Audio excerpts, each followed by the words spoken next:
Gabriel García Márquez. La siesta del martes. El tren salió del trepidante corredor de rocas bermejas. Penetró en las plantaciones de banano, simétricas e interminables, y el aire se hizo húmedo y no se volvió a sentir la brisa del mar.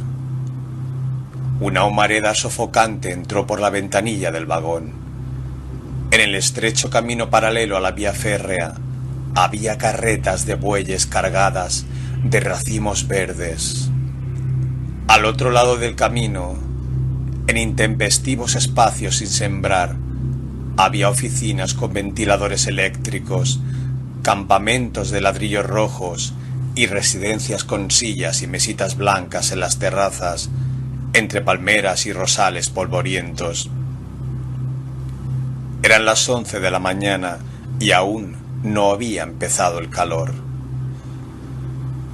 «Es mejor que subas el vidrio», dijo la mujer. «El pelo se te va a llenar de carbón». La niña trató de hacerlo, pero la persiana estaba bloqueada por óxido. Eran los únicos pasajeros en el escueto vagón de tercera clase. Como el humo de la locomotora siguió entrando por la ventanilla, la niña abandonó el puesto y se puso en su lugar los únicos objetos que llevaban: una bolsa de material plástico con cosas de comer y un ramo de flores envuelto en papel de periódicos. Se sentó en el asiento opuesto, alejada de la ventanilla, de frente a su madre. Ambas guardaban un luto riguroso y pobre. La niña tenía 12 años y era la primera vez que viajaba. La mujer parecía demasiado vieja para ser su madre, a causa de las venas azules en los párpados y del cuerpo pequeño, blando y sin formas, en un traje cortado como una sotana. Viajaba con la columna vertebral firmemente apoyada contra el espaldar del asiento, sosteniendo en el regazo con ambas manos una cartera de charol desconchado. Tenía la serenidad escrupulosa de la gente acostumbrada a la pobreza. A las 12 había empezado el calor. El tren se detuvo 10 minutos en una estación sin pueblo para abastecerse de agua. Afuera, en el misterioso silencio de las plantaciones, la sombra tenía un aspecto limpio, pero el aire estancado dentro del vagón olía a cuero sin curtir. El tren no volvió a acelerar. Se detuvo en 2 pueblos iguales, con casas de madera pintadas de colores vivos. La mujer inclinó la cabeza y se hundió en el sopor. La niña se quitó los zapatos. Después fue a los servicios sanitarios a poner en agua el ramo de flores muertas. Cuando volvió al asiento, la madre le esperaba para comer. Le dio un pedazo de queso, medio bollo de maíz y una galleta dulce, y sacó para ella la bolsa del material plástico, una ración igual.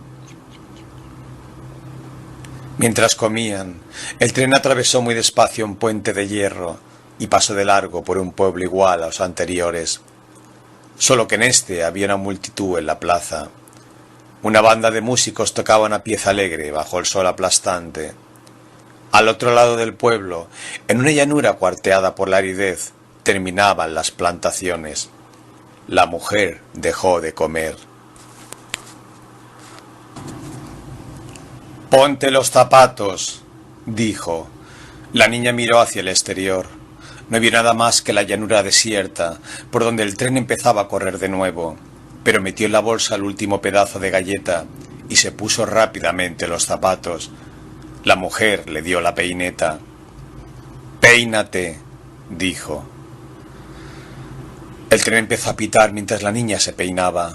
La mujer se secó el sudor del cuello y se limpió la grasa de la cara con los dedos. Cuando la niña acabó de peinarse, el tren pasó frente a las primeras casas de un pueblo más grande, pero más triste que los anteriores. «Si tienes ganas de hacer algo, hazlo ahora», dijo la mujer. «Después, aunque te estés muriendo de sed, no tomes agua en ninguna parte. Sobre todo, no vayas a llorar». La niña aprobó con la cabeza, pero por la ventanilla entraba un viento ardiente y seco, mezclado con el pito de la locomotora y el estrépito de los viejos vagones. La mujer enrolló la bolsa con el resto de los alimentos y la metió en la cartera. Por un instante, la imagen total del pueblo, en el luminoso martes de agosto, resplandeció en la ventanilla. La niña envolvió las flores en los periódicos empapados, se apartó un poco más de la ventanilla y miró fijamente a su madre. Ella le devolvió una expresión apacible. El tren acabó de pitar y disminuyó la marcha. Un momento después se detuvo.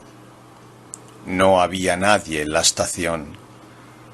Del otro lado de la calle, en la acera sombreada por los almendros, solo estaba abierto el salón de billar. El pueblo flotaba en el calor. La mujer y la niña descendieron del tren. Atravesaron la estación abandonada cuyas baldosas empezaban a cuartearse por la presión de la hierba y cruzaron la calle hasta la acera de la sombra. Eran casi las 2. A esa hora, agobiado por el sopor, el pueblo hacía la siesta. Los almacenes, las oficinas públicas, la escuela municipal, se cerraban desde las 11 y no volvían a abrirse hasta un poco antes de las 4, cuando pasaba el tren de regreso. Solo permanecían abiertos el hotel frente a la estación, su cantina y su salón de billar y la oficina del telégrafo a un lado de la plaza. Las casas, en su mayoría construidas sobre el modelo de la compañía bananera, tenían las puertas cerradas por dentro y las persianas bajas. En algunas hacía tanto calor que sus habitantes almorzaban en el patio. Otros recostaban un asiento a la sombra de los almendros y hacían la siesta en plena calle. Buscando siempre la protección de los almendros, la mujer y la niña penetraron en el pueblo sin perturbar la siesta. Fueron directamente a la casa cural. La mujer raspó con la uña la red metálica de la puerta. Esperó un instante y volvió a llamar. En el interior zumbaba un ventilador eléctrico. No se oyeron los pasos. Se oyó apenas el leve crujido de una puerta y enseguida una voz cautelosa muy cerca de la red metálica. ¿Quién es? La mujer trató de ver a través de la red metálica. Necesito al padre, dijo. Ahora está durmiendo. Es urgente, insistió la mujer. Su voz tenía una tenacidad reposada. La mujer se entreabrió sin ruido y apareció una mujer madura y regordeta, de cutis muy pálido y cabellos color de hierro.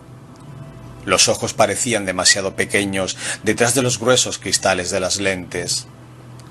Sigan, dijo, y acabó de abrir la puerta.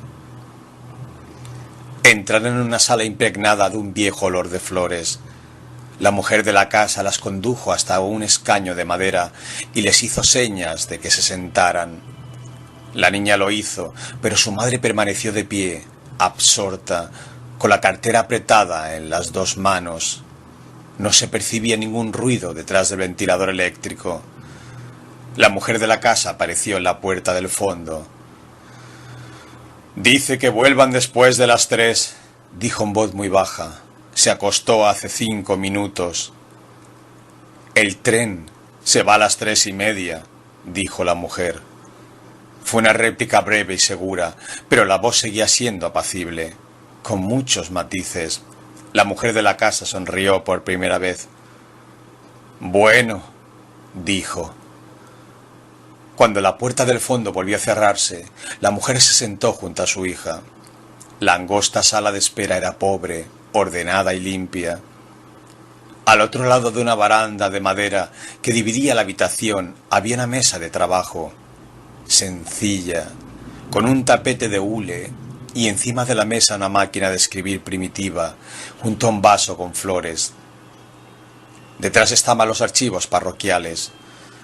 Se notaba que era un despacho arreglado por una mujer soltera. La puerta del fondo se abrió y esta vez apareció el sacerdote limpiando los lentes con un pañuelo. Solo cuando se los puso, pareció evidente que era hermano de la mujer que había abierto la puerta. —¿Qué se les ofrece? —preguntó. —Las llaves del cementerio —dijo la mujer. La niña estaba sentada con las flores en el regazo y los pies cruzados bajo el escaño. El sacerdote la miró, después miró a la mujer y después, a través de la red metálica de la ventana, el cielo brillante y sin nubes. —Con este calor —dijo—, ¿han podido esperar a que bajara el sol? La mujer movió la cabeza en silencio. El sacerdote pasó del otro lado de la baranda, extrajo del armario un cuaderno forrado de hule, un plumero de palo y un tintero, y se sentó a la mesa. El pelo que le faltaba en la cabeza le sobraba en las manos. —¿Qué tumba van a visitar? —preguntó.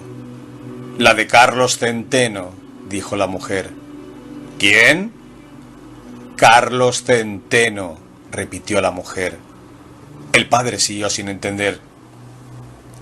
—Es el ladrón que mataron aquí la semana pasada —dijo la mujer en el mismo tono—. Yo soy su madre. El sacerdote la escrutó. Ella lo miró fijamente, con un dominio reposado, y el padre se ruborizó. Bajó la cabeza para escribir. A medida que llenaba la hoja, pedía a la mujer los datos de su identidad, y ella respondía sin vacilación, con detalles precisos, como si estuviera leyendo. El padre empezó a sudar.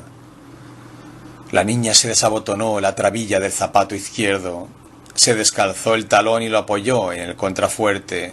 Hizo lo mismo con el derecho.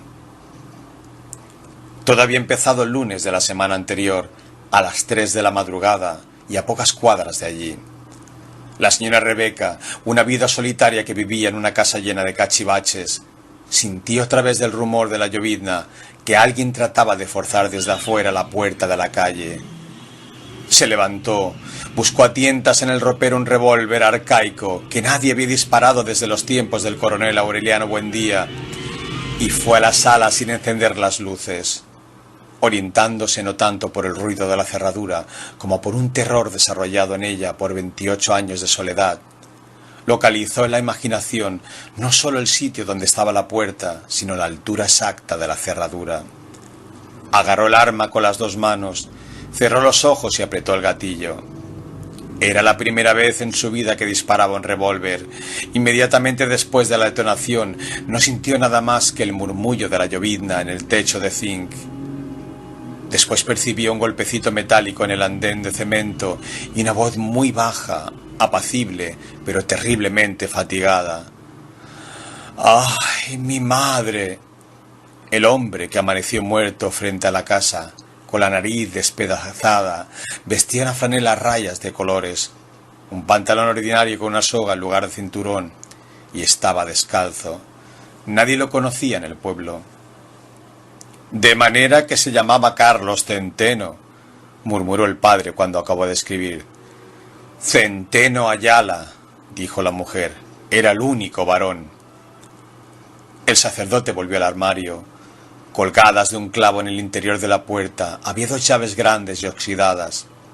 Como la niña imaginaba, y como imaginaba la madre cuando era niña, y como debió imaginar el propio sacerdote alguna vez, que eran las llaves de San Pedro. Las descolgó, las puso en el cuaderno abierto sobre la baranda y mostró con el índice un lugar en la página escrita, mirando a la mujer. —Firme aquí. La mujer garabateó su nombre, sosteniendo la cartera bajo la axila. La niña recogió las flores, se dirigió a la baranda arrastrando los zapatos y observó atentamente a su madre. El párroco suspiró. —¿Nunca trató de hacerlo entrar por el buen camino? La mujer contestó cuando acabó de firmar. Era un hombre muy bueno. El sacerdote miró alternativamente a la mujer y a la niña y comprobó con una especie de piadoso estupor que no estaban a punto de llorar. La mujer continuó inalterable. Yo le decía que nunca robara nada, que le hiciera falta a alguien para comer, y él me hacía caso. En cambio, antes, cuando boxeaba, pasaba hasta 3 días en la cama postrado por los golpes. Se tuvo que sacar todos los dientes, intervino la niña. Así es, confirmó la mujer. Cada bocado que me comía en ese tiempo me sabía los porrazos que le daban a mi hijo los sábados a la noche. La voluntad de Dios es inescrutable, dijo el padre, pero lo dijo sin mucha convicción, en parte porque la experiencia lo había vuelto un poco escéptico y en parte por el calor. Le recomendó que se protegieran la cabeza para evitar la insolación. Les indicó bostezando y ya casi completamente dormido cómo debían hacer para encontrar la tumba de Carlos Centeno. Al regreso no tenían que tocar. Debían meter las llaves por debajo de la puerta y poner allí mismo, si tenían, una limosna para la iglesia. La mujer escuchó las explicaciones con atención, pero dio las gracias sin sonreír. Desde antes de abrir la puerta de la calle, el padre se dio cuenta de que había alguien mirando hacia adentro. Las narices aplastadas contra la red metálica. Era un grupo de niños. Cuando la puerta se abrió por completo, los niños se dispersaron. A esa hora, de ordinario, no había nadie en la calle. Ahora no solo estaban los niños, había grupos bajo los almendros. El padre examinó la calle distorsionada por la reverberación y entonces comprendió. Suavemente volvió a cerrar la puerta. «Esperen un minuto», dijo sin mirar a la mujer. Su hermana apareció en la puerta del fondo con una chaqueta negra sobre la camisa de dormir y el cabello suelto a los hombros. Miró al padre en silencio. «¿Qué fue?», preguntó él. «La gente se ha dado cuenta». «Es mejor que salgan por la puerta del patio», dijo el padre. «Es lo mismo», dijo su hermana. «Todo el mundo está en las ventanas». La mujer parecía no haber comprendido hasta entonces. Trató de ver la calle a través de la red metálica. Luego le quitó el ramo de flores a la niña y empezó a moverse hacia la puerta. La niña la siguió. «Esperen a que baje el sol», dijo el padre. «Se van a derretir», dijo su hermana inmóvil en el fondo de la sala. «Espérense y les presto una sombrilla». «Gracias», replicó la mujer. «Así vamos bien». Tomó a la niña de la mano y salió a la calle.